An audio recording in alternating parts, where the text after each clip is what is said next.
Arabian Nights Entertainments by Andrew Lang. Chapter 33. The Story of the Blind Baba Abdallah. I was born, Commander of the Faithful, in Baghdad, and was left an orphan while I was yet a very young man, for my parents died within a few days of each other. I had inherited from them a small fortune, which I worked hard night and day to increase, till at last I found myself the owner of 80 camels. These I hired out to traveling merchants, whom I frequently accompanied on their various journeys, and always returned with large profits. One day I was coming back from Balsora, whither I had taken a supply of goods, intended for India, and halted at noon in a lonely place, which promised rich pasture for my camels. I was resting in the shade under a tree, when a dervish, going on foot towards Balsora, sat down by my side, and I inquired whence he had come and to what place he was going. We soon made friends, and after we had asked each other the usual questions, we produced the food we had with us and satisfied our hunger. While we were eating, the dervish happened to mention that in a spot only a little way off from where we were sitting, there was hidden a treasure so great that if my 80 camels were loaded till they could carry no more, the hiding place would seem as full as if it had never been touched. At this news I became almost beside myself with joy and greed. I flung my arms around the neck of the dervish, exclaiming, "Good dervish, I see plainly that the riches of this world are nothing to you. Therefore of what use is the knowledge of this treasure to you? Alone and on foot, you could carry away a mere handful. But tell me where it is, and I will load my 80 camels with it, and give you one of them as a token of my gratitude." Certainly my offer does not sound very magnificent, but it was great to me, for at his words a wave of covetousness had swept over my heart, and I almost felt as if the 79 camels that were left were nothing in comparison. The dervish saw quite well what was passing in my mind, but he did not show what he thought of my proposal. "My brother," he answered quietly, "you know as well as I do, that you are behaving unjustly. It was open to me to keep my secret, and to reserve the treasure for myself, but the fact that I have told you of its existence shows that I had confidence in you, and that I had hoped to earn your gratitude forever by making your fortune as well as mine. But, before I reveal to you the secret of the treasure, you must swear that, after we have loaded the camels with as much as they can carry, you will give half to me, and let us go our own ways. I think you will see that this is fair, for if you present me with 40 camels, I on my side will give you the means of buying 1,000 more." I could not of course deny that what the dervish said was perfectly reasonable, but, in spite of that, the thought that the dervish would be as rich as I was unbearable to me. Still there was no use in discussing the matter, and I had to accept his conditions or bewail to the end of my life the loss of immense wealth. So I collected my camels and we set out together under the guidance of the dervish. After walking some time, we reached what looked like a valley, but with such a narrow entrance that my camels could only pass one by one. The little valley, or open space, was shut up by 2 mountains, whose sides were formed of straight cliffs, which no human being could climb. When we were exactly between these mountains, the dervish stopped. "Make your camels lie down in this open space," he said, "so that we can easily load them. Then we will go to the treasure." I did what I was bid, and rejoined the dervish, whom I found trying to kindle a fire out of some dry wood. As soon as it was alight, he threw on it a handful of perfumes, and pronounced a few words that I did not understand, and immediately a thick column of smoke rose high into the air. He separated the smoke into 2 columns, and then I saw a rock, which stood like a pillar between the 2 mountains, slowly open, and a splendid palace appear within. But, Commander of the Faithful, the love of gold had taken such possession of my heart that I could not even stop to examine the riches, but fell upon the first pile of gold within my reach, and began to heap it into a sack that I had brought with me. The dervish likewise set to work, but I soon noticed that he confined himself to collecting precious stones, and I felt I should be wise to follow his example. At length the camels were loaded with as much as they could carry, and nothing remained but to seal up the treasure and go our ways. Before, however, this was done, the dervish went up to a great golden vase, beautifully chased, and took from it a small wooden box which he hid in the bosom of his dress, merely saying that it contained a special kind of ointment. Then he once more kindled the fire, threw on the perfume, and murmured the unknown spell, and the rock closed, and stood whole as before. The next thing was to divide the camels, and to charge them with the treasure, after which we each took command of our own and marched out of the valley till we reached the place in the high road where the routes diverge, and then we parted, the dervish going towards Balsora, and I to Baghdad. We embraced each other tenderly, and I poured out my gratitude for the honor he had done me, in singling me out for this great wealth, and having said a hearty farewell, we turned our backs, and hastened after our camels. I had hardly come up with mine, when the demon of envy filled my soul. "What does a dervish want with riches like that?" I said to myself. "He alone has the secret of the treasure, and can always get as much as he wants." And I halted my camels by the roadside, and ran back after him. I was a quick runner, and it did not take me very long to come up with him. "My brother!" I exclaimed, as soon as I could speak. Almost at the moment of our leave-taking, a reflection occurred to me, which is perhaps new to you. You are a dervish by profession, and live a very quiet life, only caring to do good, and careless of things of this world. You do not realize the burden that you lay upon yourself, when you gather into your hands such a great wealth, besides the fact that no one who is not accustomed to camels from his birth, can ever manage the stubborn beasts. If you are wise, you will not encumber yourself with more than 30, and you will find those trouble enough." "You are right," replied the dervish, who understood me quite well, but did not wish to fight over the matter. "I confess I had not thought about it. Choose any 10 you like, and drive them before you."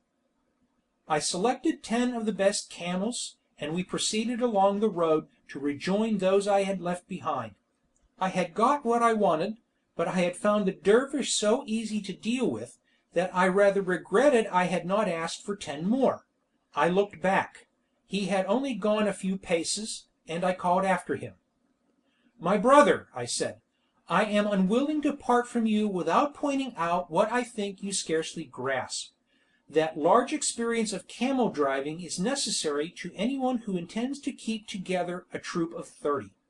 In your own interest, I feel sure you would be much happier if you entrusted 10 more of them to me, for with my practice it is all one to me if I take 2 or 100.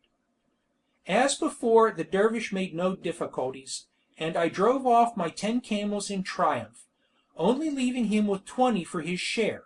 I had now 60, and anyone might have imagined that I should be content. But, Commander of the Faithful, there is a proverb that says, the more one has, the more one wants. So it was with me. I could not rest as long as one solitary camel remained to the dervish, and returning to him I redoubled my prayers and embraces and promises of eternal gratitude, till the last 20 were in my hands. "Make good use of them, my brother," said the holy man. "Remember riches sometimes have wings if we keep them for ourselves, and the poor are at our gates expressly that we may help them."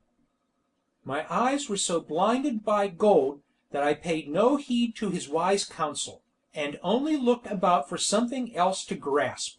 Suddenly I remembered the little box of ointment that the dervish had hidden, and which most likely contained a treasure more precious than all the rest. Giving him one last embrace, I observed accidentally, "What are you going to do with the little box of ointment? It seems hardly worth taking with you. You might as well let me have it."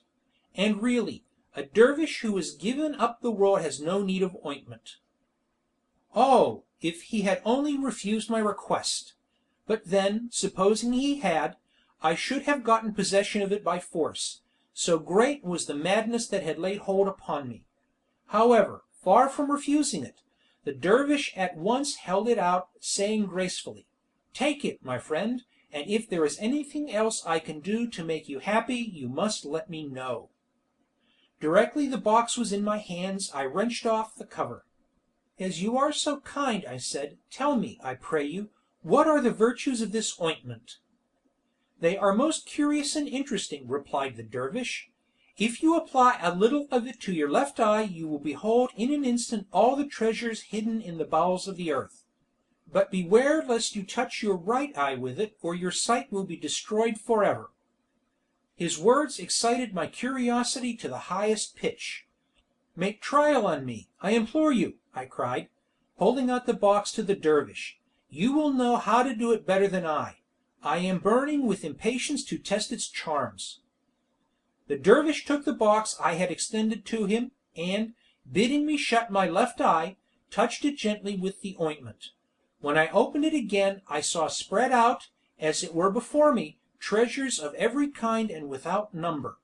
But as all this time I had been obliged to keep my right eye closed, which was very fatiguing, I begged the dervish to apply the ointment to that eye also.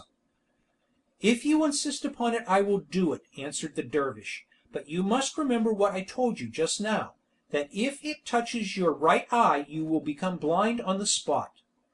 Unluckily, in spite of my having proved the truth of the dervish's words in so many instances, I was firmly convinced that he was now keeping concealed from me some hidden and precious virtue of the ointment, so I turned a deaf ear to all he said. "My brother," I replied smiling, "I see you are joking.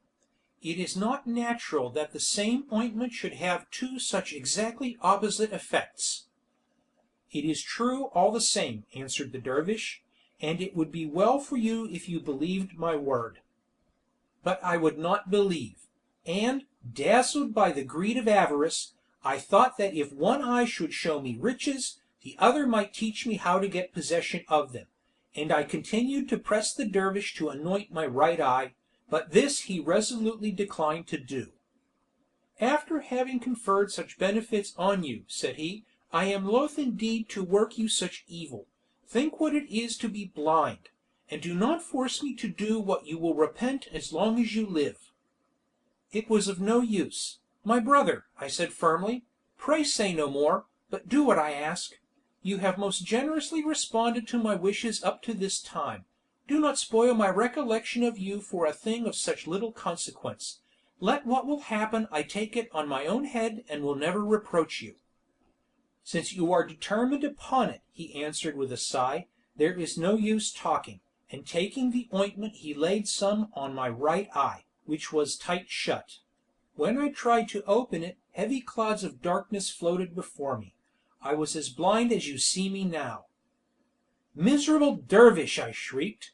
"So it is true after all. Into what a bottomless pit has my lust after gold plunged me! Ah!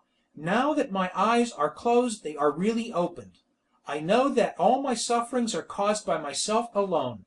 But, good brother, you, who are so kind and charitable, and know the secrets of such vast learning, have you nothing that will give me back my sight?" "Unhappy man," replied the dervish, "it is not my fault that this has befallen you, but it is a just chastisement.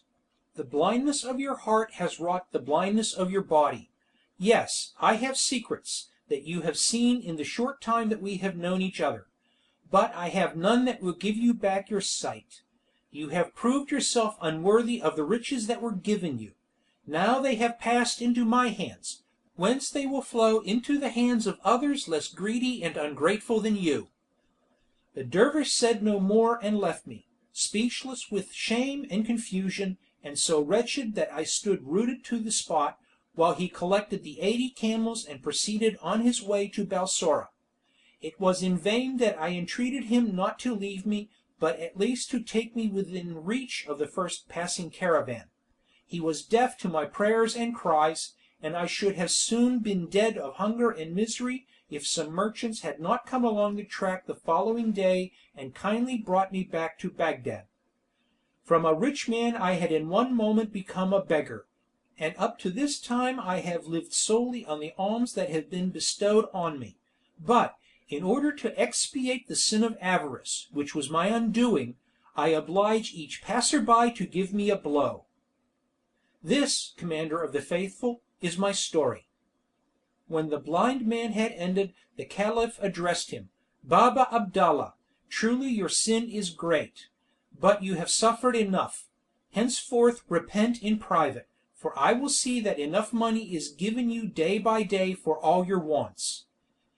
At these words Baba Abdallah flung himself at the Caliph's feet, and prayed that honour and happiness might be his portion forever. Chapter 33